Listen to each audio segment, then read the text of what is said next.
Today we're going to talk about what counts as real trauma, because this word is being used in a more and more generic way, trauma.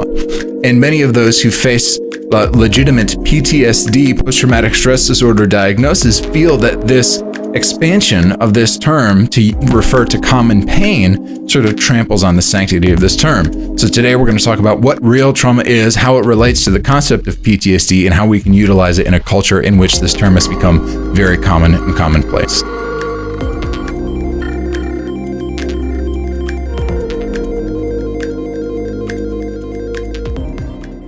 So I grew up in New York for 18 years and lived in Chicago for 6 years. And the question that people most frequently asked me was this: which style pizza do you prefer, New York or Chicago?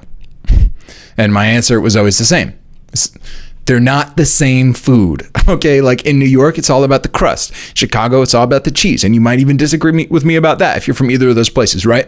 But when someone says the phrase good pizza, what they mean really depends on where they're from, okay? And this might be a really terribly unfitting and like unsanctimonious analogy, but we're going to use this to sort of understand trauma a bit.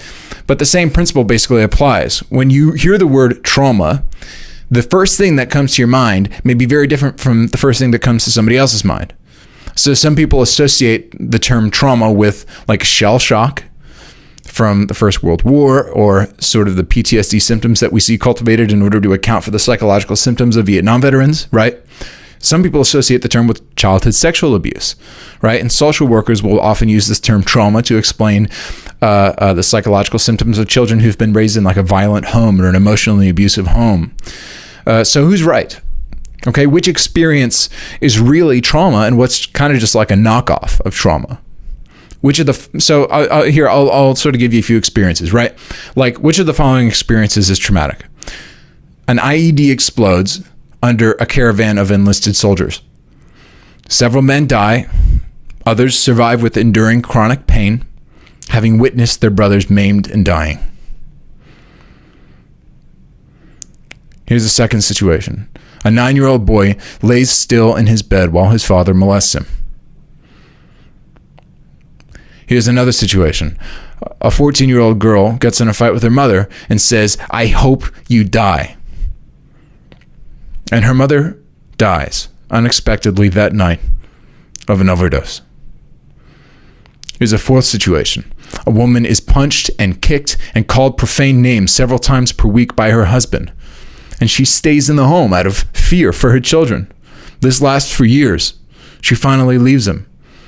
Her church tells her that she has to return to him, but she doesn't. So they privately remove her from the member roll of that church.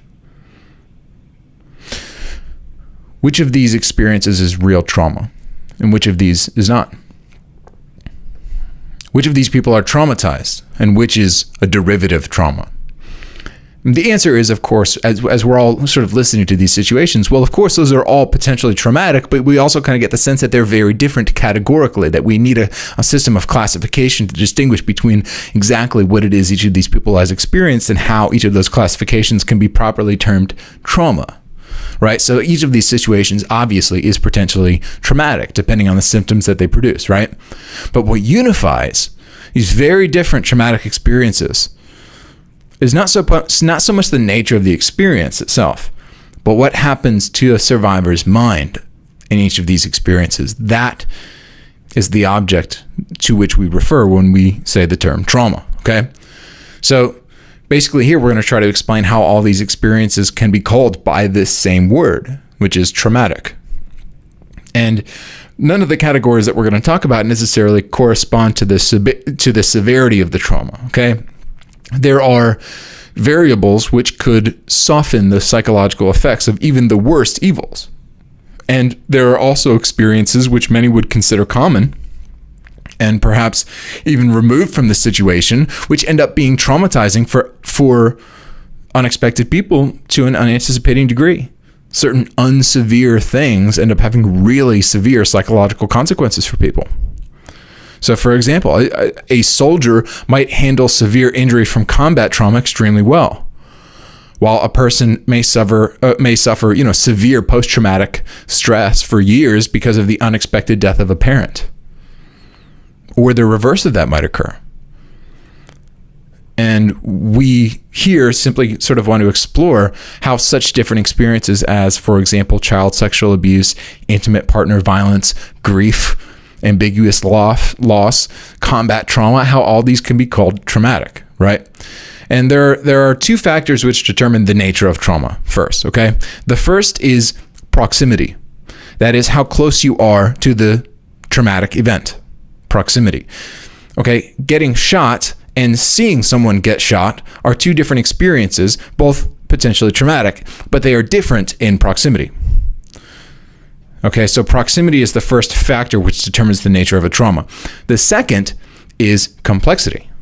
That is, whether the trauma roots itself deep in the psyche of the individual in a meaningful way, or if it is a short-lived traumatic experience. Okay, so proximity can be configured in terms of direct and indirect experiences of trauma, right? Like experiencing directly being shot, right? And witnessing somebody being shot is an indirect trauma. Okay, so direct traumas are those in which the traumatized were at the epicenter of the evil or the pain or the suffering. It happened to them, didn't happen to someone else.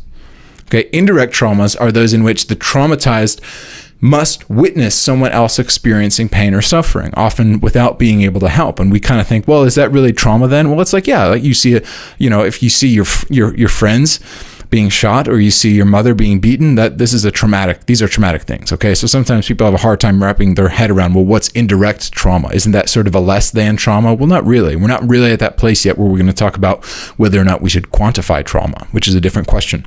Okay, so those are the matters that's the issue of proximity, direct and indirect. Now, this second factor, complexity, there are basically three factors which can determine whether a trauma is complex or the opposite of complex, which is acute. Okay, so the first factor of sort of determining or having to do with whether, or basically this will, in many cases, determines to what degree a trauma becomes complex and rooted in the psyche, is intimacy. How relationally close the survivor was with other actors in the trauma, and potentially even intimately close with the perpetrators of the trauma. Okay? Or we could put it this way. The greater sense that the trauma was a betrayal and the perpetrator was considered trustworthy, the more complex the trauma. In most cases. Okay? The second factor in determining the complexity of a trauma is the developmental stage. Okay, how old was the survivor when the trauma occurred? Generally speaking, the younger the victim, the more complex the trauma. The third factor that sort of determines the complexity of a trauma is the duration of the trauma. Did it occur for a long time? And if so, that duration of suffering could convince you that the strategies for escaping abuse are ineffective, that life is unavoidably and inescapably evil, right? This is, psychologists call this learned helplessness, okay? So speaking of betrayal, a traumatic betrayal, this first factor, which determines complexity, is this. Betrayal is pain inflicted by someone close, which can shatter our conception of the world, shatter our conception of whether people are actually trustworthy. It would disrupt our criteria for who is trustworthy, whether good things can last, whether human beings can be inherently good. Intimate betrayal can crack your ability to be hopeful, to see the best in people, and even to see the best in yourself. You may viciously isolate between hating everyone and hating yourself. This second factor, this developmental factor that we mentioned, right? Developmental trauma is pain inflicted upon you when you are young, which can have a similar effect to betrayal. So when you're forming your conception of the world, your experiences of the world when you're young sort of form like the research base. Like you're young, you're taking everything in and you're saying, okay, this is how the world is. And children who grow up, for example, in abusive homes have a much different psychological framework that may even be unspoken and unarticulated for how the world works, what people do, what you do, who you are, what's expected of you, all of these things, right? And the way that people relate to you when you are young forms a baseline by which you operate for the rest of your life. It's not to say it can't be undone, it just forms the baseline. So when you are hurt and abused in ways that you really can't even comprehend as a child, well, you're compelled both to find ways of avoiding that unprocessed pain and believe yourself deserving of that pain to some degree. It's a volatile back and forth that oscillates. It's a destructive psychological oscillation. And you will both violently defend and destroy yourself simultaneously. And you'll see this in relational patterns, right? Which is why PTSD is often comorbid with borderline personality disorder, right? I need you, I love you. Or, I hate you, I need you. Right? That's sort of the slogan of BPD. So moving on to this third aspect of complexity is duration. Okay? A durative trauma or durational trauma is pain which is inflicted for a long duration of time. Okay? So victims can develop, like I mentioned before, learned helplessness, meaning that when they are in situations which are bad for them, they no longer try to escape, because they see attempt as futile. And then when they're in the next abusive situation, well, they don't try to escape that either. It's a habitual pessimism. And their warning alarm for dangerous experiences is dulled and rusted. It doesn't go off when it should, and it often goes off when it shouldn't.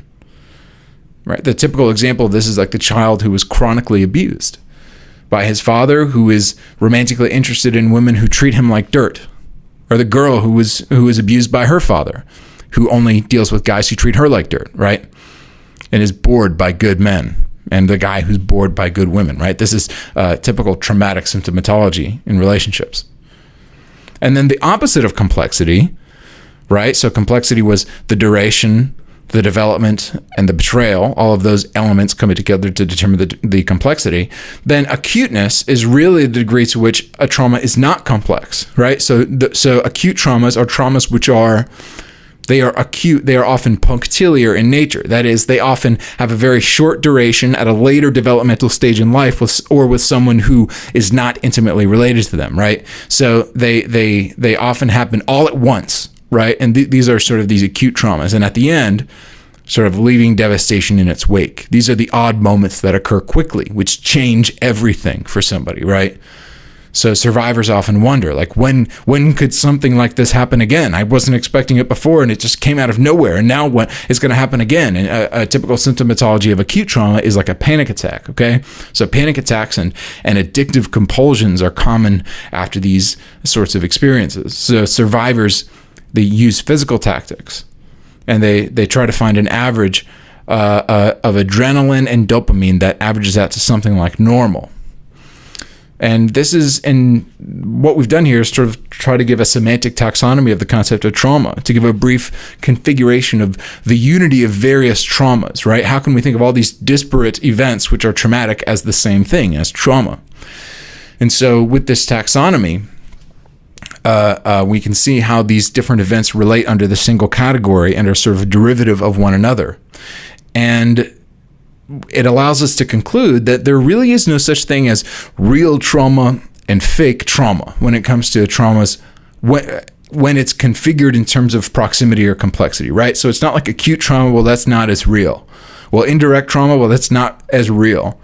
It's just different. It's in the classification system that we've put forward here, categorically distinct, okay? There's no sense of, for somebody who's gone through, acute trauma, there's no sense of betrayal or developmental disruption or duration of pain, right? And none of these aspects or none of these qualities, whether it's complex, whether it's proximate, right? These don't make a certain trauma more credible or less credible, or more real or less real, okay?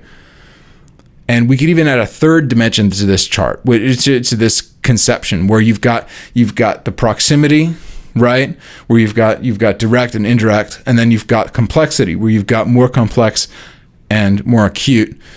And if sort of the x-axis here is if sort of the x-axis is complex and acute, and the y-axis is indirect and direct, then that z-axis would be traumatic and non-traumatic, which is determined by the intersection of the victim's resilience with the severity of the event. And I've talked about this elsewhere. But essentially, this is a way that you can sort of triangulate the nature of trauma without trying to compare pains and trying to quantify different experiences in order to make them compete against one another, because you really, really don't want to do that. The way that you want to use these traumatic taxonomies is not so that you can stack up victim cards and compete in the victim Olympics or the oppression Olympics, as is done by intersectionality politics today. What you really want to use these traumatic taxonomies for, or these taxonomies of trauma rather, for, is to understand yourself and understand the people around you. Okay, that sounds like an intimate partner, complex, traumatic experience, which has these typical symptomatologies XYZ, right? And you can triangulate a person's traumatic experience by asking diagnostic questions relative to proximity, relative to their resilience and sense of overwhelm and the severity of the event, and the complexity relative to the intimacy, the duration, and the developmental stage of the person who experienced the trauma compared to the acuteness of the event, right? This is the sort of diagnostic taxonomy that can help you begin to get your arms around what trauma is, how it affects the psyche, and how it compares to the experiences of overwhelm by other survivors of trauma in the world.